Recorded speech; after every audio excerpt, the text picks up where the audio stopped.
Palakkad Sreekrishnapuram saint Dominic സ്കൂളിൽ പഠിച്ച 9ാം class വിദ്യാർത്ഥി തൂങ്ങി മരിച്ച സംഭവത്തിൽ സ്കൂളിനെതിരെ കൂടുതൽ ആരോപണങ്ങളുമായി കുടുംബം രംഗത്ത്. 8ാം ക്ലാസ് വിജയിച്ചപ്പോൾ മുതൽ മാനസിക പീഡനം നടത്തി. മാർക്ക് കുറഞ്ഞാൽ വീണ്ടും 8ാം ക്ലാസ്സിൽ തന്നെ ഇരിക്കണമെന്ന് പറഞ്ഞ് ആശിർ നന്ദയെ കൊണ്ട് എഴുതി വാങ്ങി. അന്നു മുതൽ വലിയ മാനസിക സമ്മർദ്ദം കുട്ടിക്ക് അനുഭവിക്കേണ്ടി വന്നുവെന്ന് കുടുംബം പറയുന്നു. തങ്ങളുടെ സാന്നിധ്യത്തിലും ആശിർ നന്ദയോട് മോശമായി പെരുമാറിയിട്ടുണ്ടെന്നും കുടുംബം ആരോപിക്കുന്നു. അജിത് ബാബു തയ്യാറാക്കിയ റിപ്പോർട്ട് കാണാം. ആശിർ നന്ദയുടെ കുടുംബം ഇപ്പം നമുക്കൊപ്പം ചേരുകയാണ്. വലിയ വേദനയുണ്ടാക്കുന്നൊരു സമയമാണ് നിങ്ങൾക്ക്. അത്തരത്തിൽ ഈ സമയത്ത് ഇപ്പോൾ സംസാരിക്കുന്നത് തന്നെ മര്യാദയുള്ളൊരു കാര്യമല്ലെന്നറിയാം. പക്ഷേ ഈ ഘട്ടത്തിൽ നിങ്ങൾക്ക് ഒരുപാട് കാര്യങ്ങൾ പറയാനുണ്ട്. പ്രത്യേകിച്ചും കുട്ടി ഇതെങ്ങനെയാണ് ഇങ്ങനെ ഒരു സാഹചര്യത്തിലേക്ക് എത്തിയതെന്നാണ് നിങ്ങൾ മനസ്സിലാക്കുന്നത്? 8ാം ക്ലാസ്സിൽ നിന്ന് 9ാം ക്ലാസ്സിലേക്ക് മാറുന്ന സമയത്ത് അവൾക്ക് എക്സാം ഉണ്ടായിരുന്നു. എക്സാം കഴിഞ്ഞതിന് ശേഷം അവൾക്ക് കുറച്ച് മാർക്ക് കുറവാണെന്നും പറഞ്ഞിട്ട് പ്രിൻസിപ്പൾ എന്നെ വിളിപ്പിച്ച്, പാരൻസിനെ വിളിപ്പിച്ച് ഞാനും വൈഫും കൂടെ പോയായിരുന്നു.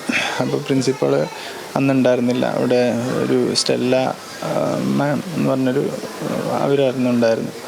അവർ റൂമിൽ വിളിപ്പിച്ച് മാർക്കെല്ലാം കാണിച്ചു കൊടുത്ത് കുറച്ച് മാർക്ക് കുറവുണ്ട് അവൾക്ക്.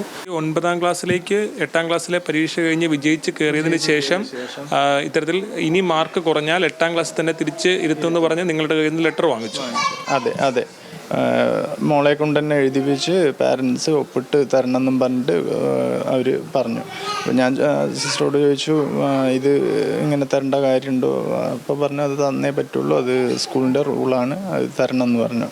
അപ്പോൾ ഞാൻ പറഞ്ഞു ലെറ്റർ തരാം, പക്ഷേ അത് നിങ്ങൾ പരീക്ഷയിൽ മാർക്ക് കുറഞ്ഞു കഴിഞ്ഞാൽ എന്താണ് സ്കൂളിൻ്റെ നടപടി അത് സ്വീകരിക്കാമെന്ന് എഴുതിയിട്ട് തരാം എന്ന് പറഞ്ഞപ്പോൾ അവർ പറഞ്ഞു അത് പറ്റില്ല, 8ാം ക്ലാസ്സിൽ തന്നെ കൊണ്ടിരുത്തും എന്ന് പറഞ്ഞിട്ട് എഴുതി തരണമെന്ന് പറഞ്ഞു. അത് കഴിഞ്ഞ് അടുത്ത എക്സാമിന് മാർക്കെല്ലാം ഉണ്ട് എന്നും പറഞ്ഞിട്ട് ഇപ്പോൾ കഴിഞ്ഞ ഞായറാഴ്ച ടീച്ചർ അവളെ ക്ലാസ് ടീച്ചറെ വിളിച്ചായിരുന്നു. കുഴപ്പമില്ല നല്ലതാണ് എന്നെല്ലാം പറഞ്ഞ് വിളിച്ചായിരുന്നു. അതിൻ്റെ തൊട്ട് പിറ്റേ ദിവസമാണ് അവരെ ക്ലാസ് മാറ്റിയത്. ഞാനാണ് കൂട്ടാൻ പോയത് മോളെ. ബസ്സിൽ നിന്ന് ഇറങ്ങിയ പാട് എന്നോട് പറഞ്ഞു, അച്ഛാ ഞാൻ കുറേ കരഞ്ഞു എന്ന്, ഞങ്ങളെ സ്കൂള് ക്ലാസ്സെല്ലാം ഷഫിൾ ചെയ്തു എന്ന് പറഞ്ഞു. വീട്ടിൽ വന്നപ്പോൾ കുറച്ച് സമയത്തേക്കെല്ലാം അവൾ ആ സ്കൂളിൻ്റെ ഇതൊക്കെ മറന്നിട്ട് കുറച്ച് നേരം ഇവിടെ കളിക്കുകയൊക്കെ ചെയ്തു. അത് കഴിഞ്ഞ് ഈ പഠിക്കേണ്ട പുസ്തകം എടുത്ത് ഇപ്പോഴാണ് എനിക്ക് മനസ്സിലായത്, അപ്പോഴാണ് വീണ്ടും ആ മനസ്സ് ആ വിഷമം തോന്നുന്നുണ്ട്. അപ്പോഴാണ് പിന്നെ മുകളിൽ പോയി നോക്കുമ്പോഴാണ് ആ കുഞ്ഞാണ് ആദ്യം വന്ന് കണ്ടത്. അപ്പോഴാണ് അവസ്ഥയിൽ കാണുന്നത്. ഇതിൽ ഈ കുട്ടി മുമ്പ് ഇത്തരത്തിൽ ഈ സ്കൂളിൽ നിന്ന് അനുഭവിക്കുന്ന സ്ട്രെസ്സിനെ കുറിച്ചൊക്കെ പറഞ്ഞിട്ടുണ്ടോ? ഫ്രണ്ട്സിനെ നഷ്ടപ്പെട്ട ആ ഒരൊറ്റ വിഷമാണ് എൻ്റെ കുഞ്ഞിനെ ഇവിടേക്ക് എത്തിച്ചത് എന്നാണ് ഇപ്പോൾ എനിക്ക് മനസ്സിലാവുന്നത്. അവസാനത്തെ ഈ അവരെ ഷഫിളിംഗ് ആണ് അവളെ ഈ ഒരു മാനസികാവസ്ഥയ്ക്ക് എത്തിച്ചത് എന്നാണ് ഇപ്പം എനിക്ക് മനസ്സിലാവുന്നത്. കംപ്ലൈൻറ്റ് കൊടുത്തിട്ടുണ്ട്, നാട്ടുകല്ല് പോലീസ് സ്റ്റേഷനിൽ കംപ്ലൈൻറ്റ് കൊടുത്തിട്ടുണ്ട്, ചൈൽഡ് ഇതിൽ കംപ്ലൈൻറ്റ് കൊടുത്തിട്ടുണ്ട്, മനുഷ്യാവകാശ കമ്മീഷന് കംപ്ലൈൻറ്റ് കൊടുത്തിട്ടുണ്ട്, CBSEയിൽ കൊടുത്തിട്ടുണ്ട്, മിനിസ്റ്റർക്ക് കംപ്ലൈൻറ്റ്, ചീഫ് മിനിസ്റ്റർക്ക് കംപ്ലൈൻറ്റ് ഞാൻ കൊടുത്തിട്ടുണ്ട്. എൻ്റെ കുഞ്ഞിനെ മാനസികമായിട്ട് സ്കൂളിൽ നിന്ന് ഇതേപോലെ ഈ ഒരു അവസ്ഥയിൽ എത്തിച്ചത് ആരാന്ന് വെച്ച് കഴിഞ്ഞാൽ അവർക്കെതിരെ അവരെ നിയമത്തിന് മുമ്പിൽ കൊണ്ടുവരണം. ഇനി ഒരു കുഞ്ഞിനും ഈ ഒരു അവസ്ഥ സംഭവിക്കരുത്. ഇക്കാര്യത്തിൽ നിയമ നടപടിയുമായി മുന്നോട്ട് പോകുമെന്നാണ് കുടുംബം പറയുന്നത്. ഈ സ്കൂളിൻ്റെ ഭാഗത്തുനിന്നുണ്ടായ മാനസികമായിട്ടുള്ള സ്ട്രെസ്സും പഠനത്തിൻ്റെ അടിസ്ഥാനത്തിൽ ഡിവിഷൻ തിരിച്ചതുമാണ് കുട്ടിയുടെ ആത്മഹത്യക്ക് കാരണമെന്നാണ് ഈ ഘട്ടത്തിൽ കുടുംബം പറയുന്നത്.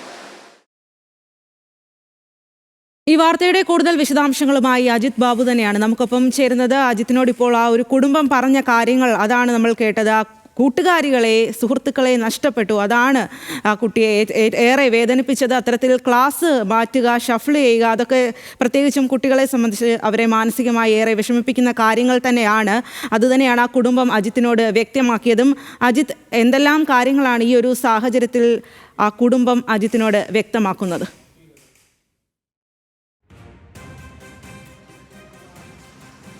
സ്വാതി, ഇപ്പോൾ നമ്മൾ നിൽക്കുന്നത് സെന്റ് ഡൊമിനിക്സ് കൺവെന്റ് സ്കൂളിന്റെ മുമ്പിലാണ്. ഇവിടെ ഇപ്പോൾ AISFന്റെ പ്രതിഷേധം നടക്കുകയാണ്.